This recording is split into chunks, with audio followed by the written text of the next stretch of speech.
Big Bear's Book Review, Big Bear's Book Review, literary voices, superior noises, Big Bear's Book Review, oh yeah. Oh, hello.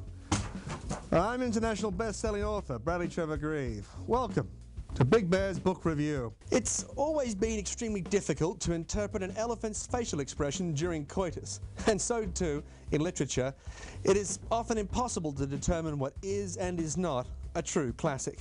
But we can at least agree that Ulysses by James Joyce, a paradoxically overhyped and underappreciated novel, remains the world's most baffling literary icon. To date, The One-Eyed Irishman has certainly been the target of numerous heated letters received here at the review. Armand, from New York for example, suggests that printing more than the first 20 pages of Ulysses is a criminal waste of paper, as no one has ever read beyond that point. While Suzanne Garrett of Kansas City contends that studying Ulysses at university is a form of torture, akin to having a rusty nail hammered through your ankle. Nevertheless, one cannot refute the enormous influence of Joyce's most feared and famous novel, reflected in the life and work of tedious tweedy tryhards like Ted Hughes, through to irreverent comic geniuses such as Joseph Heller and even Mel Brooks. And that is why, on the 16th of June every year, fragrant corduroy clumps assemble all over the world to guzzle baked beans and whiskey and suffer through endless amateur public readings of Ulysses in order to celebrate Bloomsday, an honour not afforded any other writer nor any other book.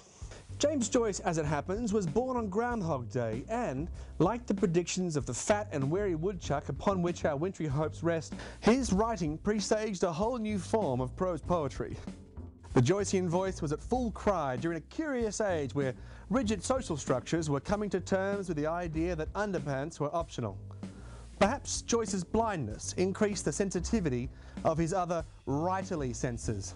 Or perhaps he was just a drunken loon with a cupboard full of stolen stationery supply. Unwashed Joyce devotees, and they are legion, would say Ulysses is an inspired celestial narrative, carefully interwoven with countless classic references and infused with delirious dream music.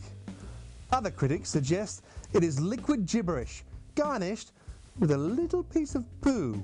Personally, I don't see why it can't be both. So here's a Big Bear tip for the bamboozled bookaholics thirsty for meaning.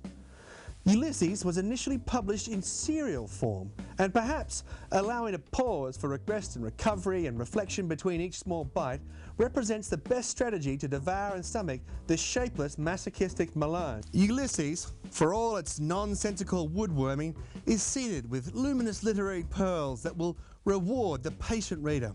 But if you attempt to make sense of this epic work in one frenzied sitting, then it's like gathering all these beautiful pearls together and crushing them into an irregular depository roughly the size of George Foreman's fist.